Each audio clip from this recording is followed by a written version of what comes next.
The dominoes falling is a good metaphor. It's, if you got 100 dominoes, you knock the first one, they're all going to fall. That's just physics. So how do you stop that? How do you stop that crisis? Well, you truncate, you drop a steel wall between two dominoes, and this one hits the wall and this one's still standing.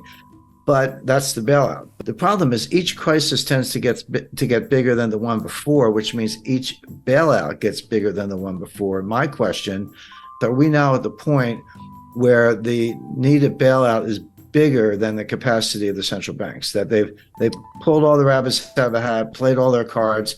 And again, this goes back to what I did say about the Silicon Valley Bank rescue. It is the biggest bailout in history, and I can explain why. But if that's the case, what else do they have? Jim Rickards said that this is the biggest bailout in history. 97% of the Silicon Valley Bank deposit is uninsured.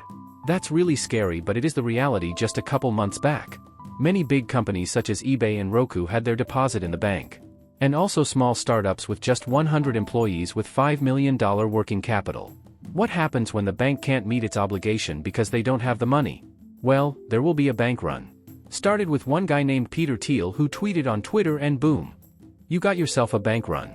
Back in the days, people would wait in line and crammed in the bank just to get their money back, but now we can move billions of dollars just with our iPhone.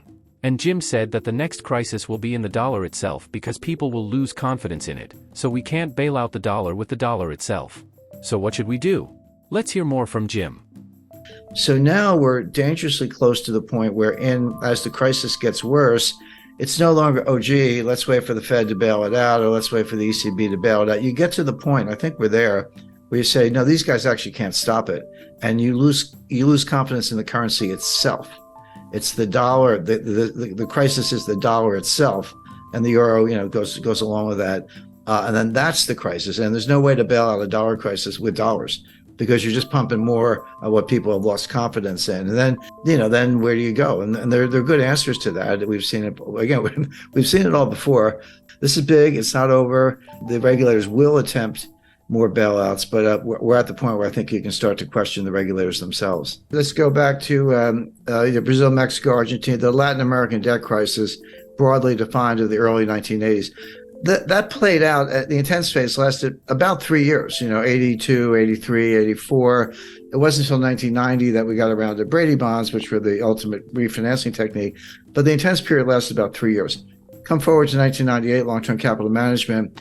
That was about 3 months. That was July, August, September 1998. SVB was 3 days or less. It was like Wednesday, Thursday, Friday, and done. I talked to a guy. I know no reason to mention names, but runs one of the largest endowments in the world.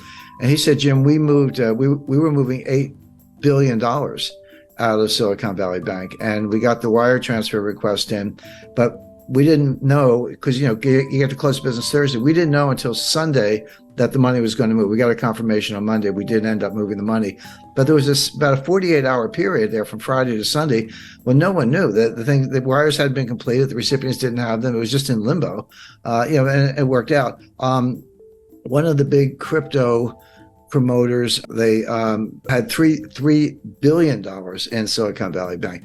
And they talked about, all these small entrepreneurs and startups, they got 100 employees and $5 million in working capital, and that money's gone and they're all going to fail.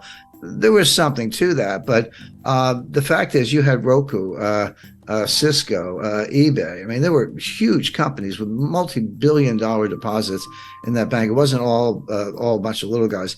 So, but yeah, you can. In the old days, you had to line up around the block, and maybe it was raining. You're standing there in the rain, waiting for your turn to get up to the tower.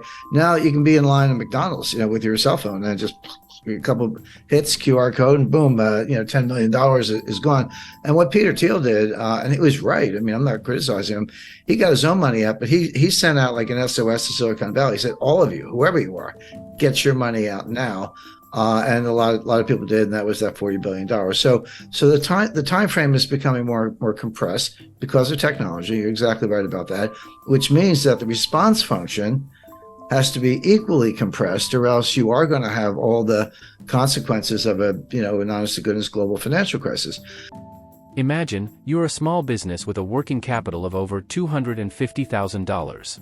And then some weird thing happened and you can't get your money out of your bank. Let's imagine this frightening scenario happened. What is the most likely to happen is, your money might be gone. It's not frozen or suspended, it's gone. And it's not just in theory, it's already happened. You can hear it directly from Jim Rickards himself. And I'm not sure if everyone knows the sequence, but on Friday night, March 10th, the FDIC took over Silicon Valley Bank. And they issued a press release. And they said, here's what we're doing. We're taking over. We're putting it into what's called a receivership. Anyone with $250,000 or less, your deposits are fully insured. No worries. You'll have your money Monday morning. And over $250,000, your deposits are gone. They didn't say frozen. They didn't say suspended. They said gone. And they gave you a receivership certificate, basically an unsecured printed up IOU from the FDIC, but not money. And it's a receivership certificate. And they said, hang on to them. In effect, we're going to sell assets. And as and when we realize proceeds from assets, we'll give you something. We'll give you distributions on these things. Don't know how much, don't know when. We'll do the best we can. Remember in the RTC days in the early 90s, it took them 2 years. And they were very efficient. I worked with them at the time. We were in their offices when we were sitting on boxes because they didn't even have furniture, but they were doing deals. So they had the right attitude, but that took 2 years. So, and that was it. Well, that's when I call the billionaire crybabies came out in force. Bill Ackman, all these guys. Oh, you got to save us. I was like, well, you got to trade on Bill. $5 billion is not enough. But anyway, they pounded on the White House all weekend. Now here's something that very few people, almost nobody knew at the time, except the management, although they seem to be asleep at the switch. Everyone's like, yeah, startups, venture capital. And there's a lot of truth to that. 97% of the deposits of Silicon Valley Bank were uninsured. And by the way, that's my new metric for assessing banks. You used to look at, working capital and debt equity ratios and, bad assets, governments. There are lots of ways to measure the health of a bank. But the most relevant way right now is, and this is publicly available, take the ratio of uninsured deposits to total deposits. 30% is comfortable. If you're like, 70% of my deposits are insured, which means they're not panicky. They're not necessarily going to run for the hills. 30%, okay, uninsured, but I have assets. I have that much cash or more. That's a comfortable ratio. When you get over 50, you're in the danger zone.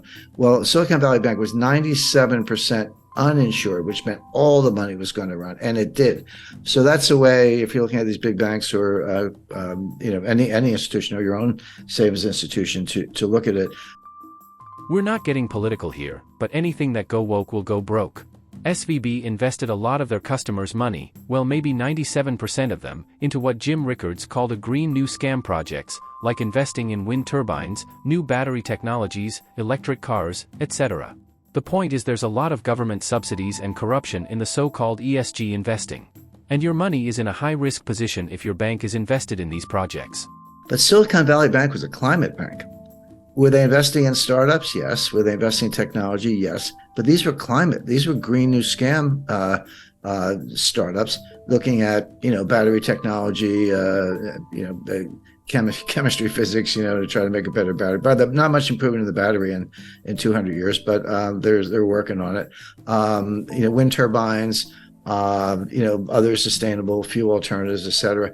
Again, I'm not do that if you like, if that's your field of research, but so much as is subsidized by the government and then further subsidized by Silicon Valley Bank. And that's where the assets were. That's where the loans were by and large. And so the White House is getting hammered, not only because of entrepreneurs, job losses, and by the way, we are in an election cycle here in the United States, but from the greenies who are extremely powerful. So that was Friday night. So Saturday, everyone's crying to the White House. Sunday night at 6 o'clock. By the way, mark that on your calendar. Sunday, 6 p.m. is when they tell you what they're going to do. 6 p.m. Sunday, November 12th, they came out on, March 12th, they came out on Silicon Valley Bank. The following week, 19th, that was Credit Suisse. And then the week after that, it was something else. But they always announce the collapse on Friday and they announce the relief on Sunday. So they have the weekend to work on it. But you got to be careful about 3-day weekends. Easter, Easter's an example. But